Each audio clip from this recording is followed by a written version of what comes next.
नमस्कार, आप देख रहे हैं टीएनआई आवाज और मैं हूं आपके साथ जावेद खान। चलिए एक नजर डालते हैं देश और दुनिया की तमाम बड़ी खबरों पर। प्रधानमंत्री नरेंद्र मोदी गुरुवार को दक्षिण भारत के 2 चुनावी राज्यों पौंडीचेरी और तमिलनाडु पहुंचे। यहां उन्होंने हजारों करोड़ के प्रोजेक्ट की आधारशिला रखी। पौंडीचेरी में करीब 3,000 करोड़ और तमिलनाडु में 12,000 करोड़ रुपए की लागत से परियोजनाएं शुरू की गई। तमिलनाडु में तो मोदी ने विरोधियों पर सियासी हमले नहीं किए, लेकिन पौंडीचेरी में कांग्रेस और उसके नेता उनके निशाने पर रहे।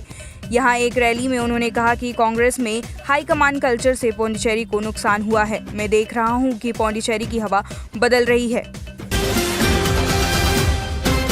पश्चिम बंगाल में विधानसभा चुनाव से पहले सियासी बयानबाजी तेज हो गई है। राज्य की मुख्यमंत्री ममता बनर्जी ने बुधवार को हुगली में रैली को संबोधित करते हुए प्रधानमंत्री नरेंद्र मोदी के खिलाफ विवादित बयान दिया है। उन्होंने मोदी को देश का सबसे बड़ा दंगाबाज कह दिया। ममता ने कहा कि जैसा अमेरिका के पूर्व राष्ट्रपति डोनाल्ड ट्रंप के साथ हुआ, मोदी के साथ उससे भी बुरा होगा। हिंसा से कुछ हासिल नहीं हो सकता। ममता ने कहा कि बंगाल पर बंगाल का शासन होगा, गुजरात का बंगाल पर शासन नहीं होगा। मोदी बंगाल पर राज नहीं करेंगे, गुंडे बंगाल पर शासन नहीं करेंगे। डिजिटल मीडिया के लिए जारी हुई नई गाइडलाइन का सबसे बड़ा फायदा उन यूजर्स को मिलने जा रहा है जिनकी सोशल मीडिया या ओटीटी के खिलाफ शिकायतें अब तक नहीं सुनी जाती थी। सबसे ज्यादा नकेल बड़ी सोशल मीडिया कंपनियों पर कसी गई है। उन्हें गाइडलाइन पर अमल के लिए 3 महीने का वक्त मिला है। हालांकि सरकार इस सवाल का जवाब टाल गई कि गंभीर आपत्तिजनक कंटेंट के मामले में जेल किसे होगी, यूजर्स को या सोशल मीडिया को। इस मामले की शुरुआत 11 दिसंबर 2018 से हुई, जब सुप्रीम कोर्ट ने सरकार से कहा कि वह child pornography, rape, gang rape से जुड़े कंटेंट को डिजिटल प्लेटफॉर्म्स से हटाने के लिए जरूरी गाइडलाइंस बनाए। भारत में कोरोना वायरस के खिलाफ टीकाकरण को रफ्तार देने के लिए स्वास्थ्य मंत्रालय ने अनूठा तरीका अपनाया है। सोशल मीडिया पर वायरल हुए वीडियो "ये हमारी पावरी हो रही है" की तर्ज पर स्वास्थ्य मंत्रालय ने एक पोस्टर बनाकर लिखा, "ये हमारा टीकाकरण हो रहा है"। ये पोस्टर सोशल मीडिया पर वायरल हो रहा है।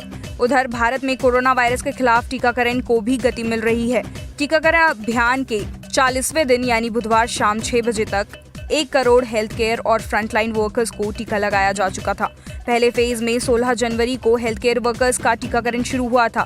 दूसरे फेज में 2 फरवरी से फ्रंटलाइन वर्कर्स को वैक्सीन का डोज देना शुरू हुआ था। तीसरा फेज 1 मार्च से शुरू होगा, जिसमें 50 वर्ष से ज्यादा उम्र के लोगों के साथ ही उन्हें भी वैक्सीन लगाई जाएगी जो किसी न किसी गंभीर बीमारी से जूझ रहे हैं।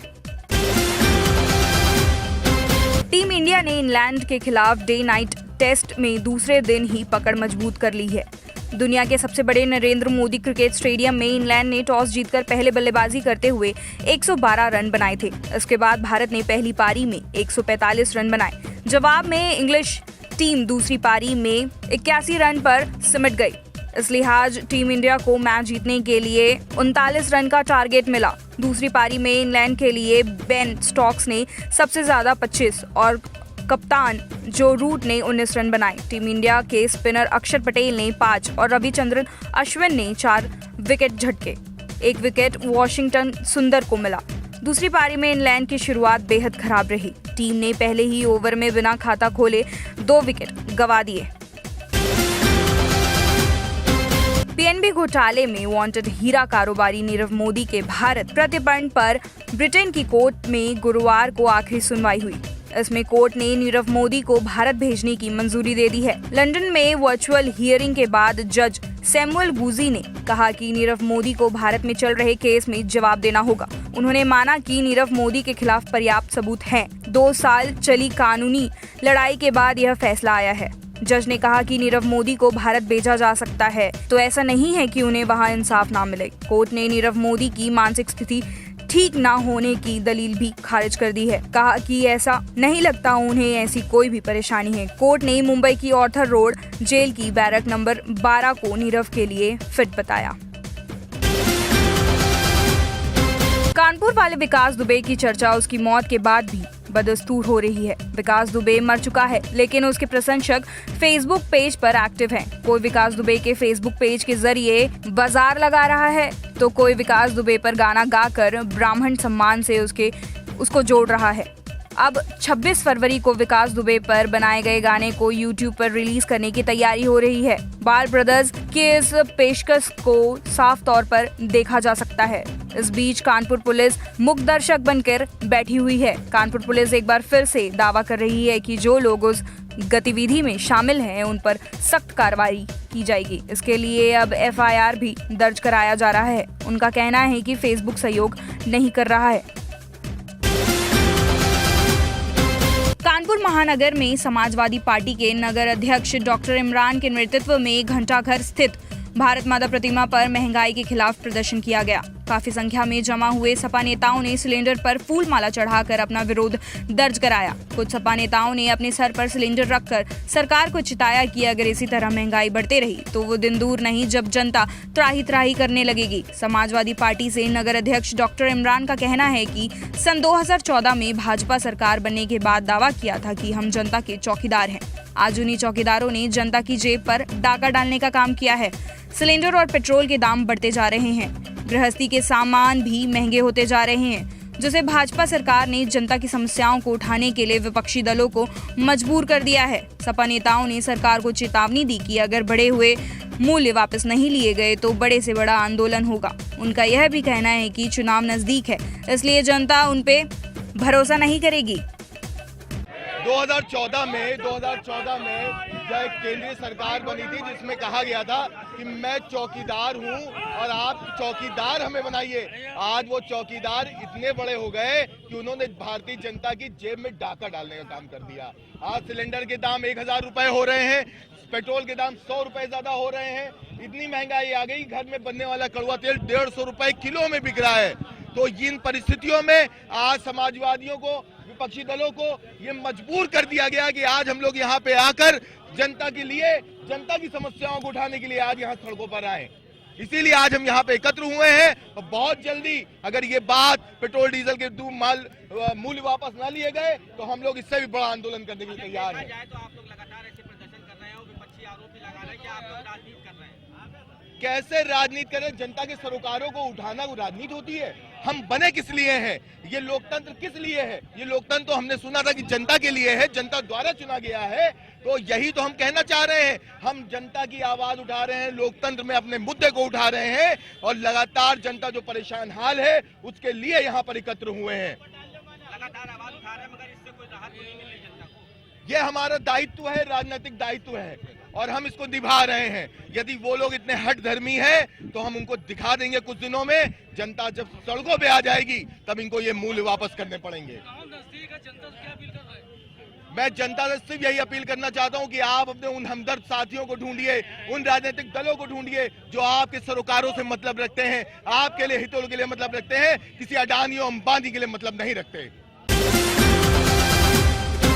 मामला दतिया जिले के ग्राम काली पहाड़ी थाना सिविल लाइन का है, जहां जसवंत परिहार, रजिंद परिहार, मलखान परिहार, चंदू यादव आदि गुंडों से जुड़ा हुआ है, जिन्होंने विगत कुछ दिन पूर्व आकाश सोलंकी नामक युवक को गोली मार दी थी, जिनमें से एक आरोपी को तो पुलिस द्वारा हिरासत में ले लिया गया। बाकी अपराधी फरार चल रहे।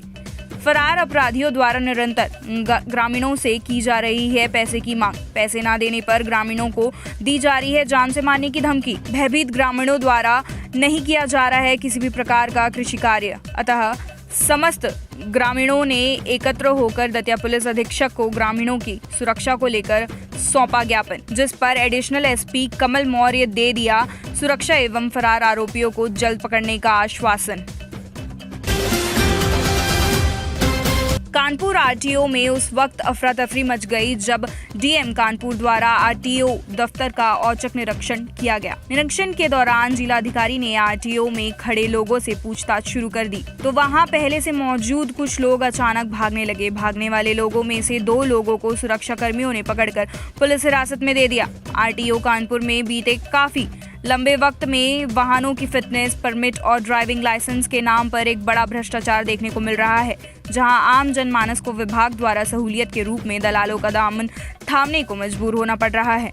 इस मामले में संभागीय परिवहन अधिकारी संजय सिंह द्वारा हाल ही में अन्य विभागीय कर्मियों को इनमें संलिप्त आरआई अजित सिंह और आरटीओ प्रशासन सुधीर कुमार के विरुद्ध जांच चल रही है। जिलाधिकारी कानपुर नगर आलोक तिवारी द्वारा इस पूरे मामले पर जानकारी होने पर जब आरटीओ दफ्तर का औचक निरीक्षण किया गया, आरटीओ में मौजूद लोगों से पूछताछ के दौरान कई लोग दफ्तर से भागते हुए दिखाई दिए। वहीं जिलाधिकारी ने कहा, फिलहाल बाकी सब ठीक पाया गया है, समय समय पर इसकी जांच करते रहेंगे।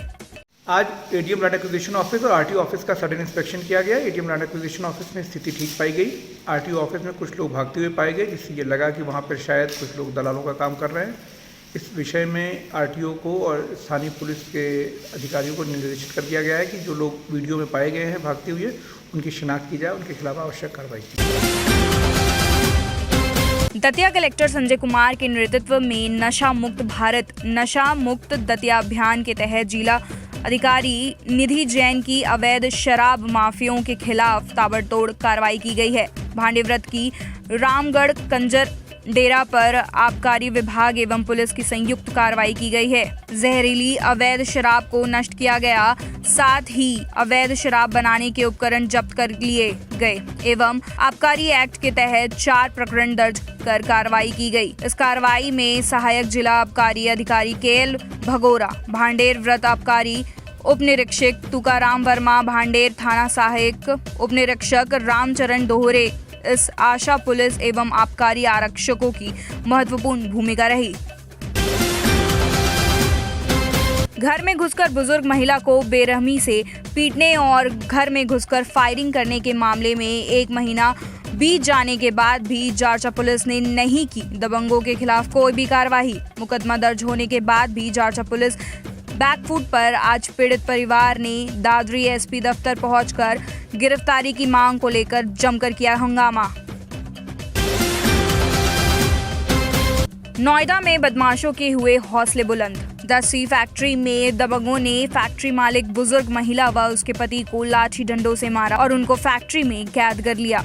वीडियो में दिखाए मकान मालिक को बदमाशों ने जबरन बंदी बनाकर मारपीट शुरू कर दी। हमारे ये फैक्ट्री में हम किराया लेने के लिए बोलने के लिए आए थे इसको कि भाई किराया भी नहीं देता, तुम खाली भी नहीं करते और गुंडा करके बैठे हुए हो।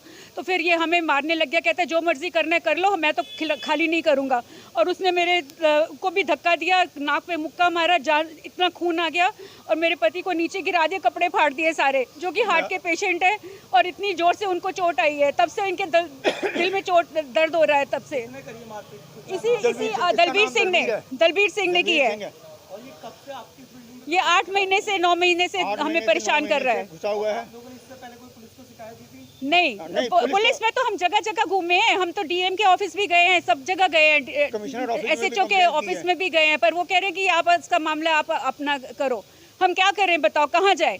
पुलिस भी कोई हमारी मदद नहीं कर रही है। पहले भी ये गुंडे लाया था, हमें मारा था, तब भी हमने कंप्लेंट की थी। और जब भी देखो जान की धमकी देता रहता है, हमें मारने की धमकी देता रहता है। हम शरीफ लोग हैं, रिटायर्ड लोग हैं, कहाँ से जाएंगे, कहाँ जाएंगे हम बताओ? ये हमारी किराए की इनकम से हम गुजारा करते हैं और हम कहाँ जाएं बताओ? पश्चिमी उत्तर प्रदेश के मेरठ की 1.5 वर्षीय बच्ची ईशानी को दुनिया की दुर्लभ बीमारियों में से एक स्पाइनल मस्कुलर एट्रोफी यानी कि SMA टाइप 2 की पुष्टि हुई है, जिसके बाद से परिजनों का रो रो कर बुरा हाल है, क्योंकि ईशानी को जो टीका लगाना है उसकी कीमत 22 करोड़ रुपए बताई गई है। मध्यम वर्गीय परिवार इस टीके को लगवाने में असमर्थ है। ऐसे में परिवार को आर्थिक मदद की दरकार है। ईशानी के इलाज के लिए सोशल मीडिया पर कैंपेन शुरू हो गई है। मेरा नाम शशि बाला है। शशि बाला जी, आपकी बच्ची है, क्या रिश्ता है आपका बच्ची से? वो मेरी पोती है। क्या हुआ आपकी पोती को? उसको SMA की बीमारी हुई है, जो एक बहुत दुर्लभ बीमारी है और जिसका कोई इंडिया में इलाज भी नहीं है। अभी कह रहे हैं 2016 में इसका इलाज आया है, लेकिन वो बहुत महंगा है, हम उसको नहीं खर्च कर सकते, क्योंकि 16 करोड़ का इंजेक्शन बता रहे हैं और 6 करोड़ प्लस टैक्स है, तो 22 करोड़ रुपया हो गया, तो जो हमारी पहुँच से बाहर है। तो इसके लिए हमने सोशल मीडिया के माध्यम से ये कराया कि भाई लोग हमारी मदद करें, इस बच्ची के लिए आगे आएँ, जो इस बच्ची को जीवन दान मिल जाए।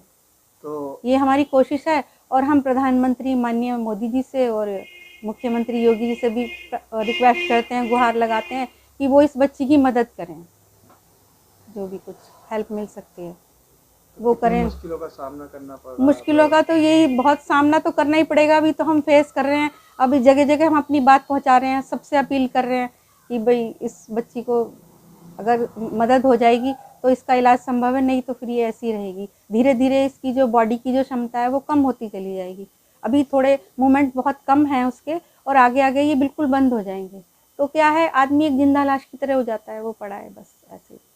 अभी तो लगता नहीं हमें, उसका एक हाथ एक पैर 7-8 महीने तक तो हमें नॉर्मली लगा कि भाई ये ठीक है।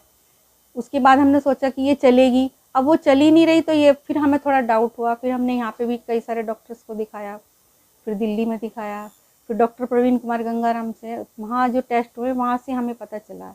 तब से हम लोग भाग दौड़ कर रहे हैं इसके लिए, लेकिन वहाँ इलाज इतना महंगा बता दिया कि जो हमारी पहुँच से भारी हुआ। फिर हमने बस यही सहारा लिया है कि हम भाई लोगों से मदद की गुहार लगाएं, अपील करें, और माननीय सरकार से भी हम चाहते हैं कि भाई इस बच्ची की मदद हो। आपका नाम जानना चाहूँगा। कुलदीप कुमार। कुलदीप जी, आपकी बच्ची को एक प्रॉब्लम है, क्या प्रॉब्लम है और कब से? ये पहले तो हमें कुछ पता चला नहीं, वो लगभग 8 महीने की, तब से उसको जो है मतलब हमने अभी ये 26 दिसंबर को तो दिखाया था एम्स में, और उससे पहले हमने यहाँ पे दिखाया था, तो तब तक ये नहीं पता चला था कि उसको ये बीमारी है। केवल ये बताया था डॉक्टर ने कि ऐसा हो सकता है कि वो डिलीवरी के टाइम कुछ उसकी कोई नस वगैरह दब गई, लेकिन वो कुछ जो दवाइयाँ लिखी उससे कुछ हुआ नहीं उसको। फिर वो पैर नहीं टिका पाती, तो इसलिए उसको फिर वो एम्स में दिखाया। उसके बाद फिर वहाँ से उन्होंने, असल में वो चाइल्ड वाले डॉक्टर को दिखाया था, उन्होंने कहा कि ये तो उसका न्यूरो का केस है, तो उन्होंने फिर न्यूरो में उसको रजिस्ट्रेशन कराया, तो उन्होंने कह दिया 7 जुलाई को, जुलाई में की डेट दे दी। तो इस टाइम बहुत मतलब लंबा दे दिया। फिर सर गंगाराम में दिखाया, उन्होंने टेस्ट कराए, तब पता चला कि इसको ये SMA 2 बीमारी है, वो उसका तब पता चला। सर बाबूजी, ये बीमारी का कितने मतलब कि बहुत कम लोगों में पाई जाती है, जब आपको पता चला कितना खर्च बताया गया डॉक्टरों को द्वारा आपको, और किस तरीके से आपने इसको मैनेज किया है अब तक? अब वो डॉक्टरों ने तो कह दिया था कि इसका सही तो मायने में क्या इलाज है नहीं यहाँ पे कोई, लेकिन वो जो है इसका बहुत महंगा है इलाज, और वो 16 करोड़ रुपए का इंजेक्शन है, और 6-6.5 करोड़ रुपए उस पर टैक्स है। ग्राम पटौदी की गोचर भूमि 4114/3727 पर गुरुवार को आला प्रशासन व पुलिस जाब्ता मौके पर पहुंची। सप्ताह भर पहले इसी गोचर भूमि पर कई भूमाफियों द्वारा अवैध कब्जा किया गया था। इस पर ग्राम पंचायत पटौदी की ओर से अस्थायी कब्जे को हटाया गया था। गुरुवार को पचपदरा तहसीलदार सुरेंद्र कुमार के नेतृत्व में संपूर्ण आला अधिकारी पुलिस जाब्ते के साथ ये पट्टियां उखाड़ने पहुंचे। इसको लेकर ग्रामीण मौके पर पहुंचे तथा इसका विरोध करने लगे। दूसरी ओर इसी खसरे की आधी भूमि पर पूर्व में अतिक्रमण पर भूमाफियों द्वारा पक्के निर्माण किए गए हैं तथा अधिकांश गोचर भूमि पर पक्के प्रतिष्ठान संचालित हैं जो प्रशासन को नजर नहीं आ रहे हैं तथा गोवंश के लिए गौभत्तों द्वारा की गई तारबंदी अतिक्रमण नजर आ रही है। वर्तमान में 8 बिस्वा भूमि ही अतिक्रमण मुक्त है। ग्रामीणों को शंका है कि राजनीतिक दबाव के चलते प्रभावशाली लोगों में यह बेशकीमती भूमि हड़पने की मंशा है, जिस पर अतिक्रमण हटाने पहुंचे हुए आला अधिकारी के बाद भारी तादाद में ग्रामीण पहुंचे तथा विरोध किया। विरोध के चलते पचपदरा मंडली व बालोतरा पुलिस थाने का जाब्ता मौके पर पहुंचा तथा बालोतरा SDM नरेश सोनी, डिप्टी बालोतरा धनफूल मीणा मौके पर पहुंचे तथा ग्रामीणों से समझाइश करने के बाद देर शाम मामला शांत हुआ। ग्रामीण गैर मुमकिन गोचर भूमि पर रखे पत्थर व बजरी ही हटाने की बात पर समझाइश की। अतिक्रमण था, अभी हटाया गया था और वापस सुना है कि किसी अन्य को ये दिया जा रहा है। किसी को भूखंड नहीं दिया जा रहा है, ज़मीन गोचर की है, गोचर ही रहेगी और उस पर जो तारबंदी की है उसको हटाना पड़ेगा जब तक किसी का भी कोई अलॉटमेंट नहीं है। अभी बोर्ड तो वैसे गोचर का लगा हुआ है, उसके अलावा गोचर ही है, तारबंदी की हुई है, पट्टियाँ लगाई हुई है। ये सुनने में आया कि भाई कि अभी किसी कोई अन्य संस्था को दिया जा रहा है। किसी संस्था को नहीं दे रहे, हमारे पास तो कुछ है नहीं। अब आपने सुना तो अलग बात है। फिलहाल TNI एक्सप्रेस में सिर्फ इतना ही। देश और दुनिया की तमाम खबरों के लिए आप देखते रहिए TNI आवाज, आपकी आवाज के साथ।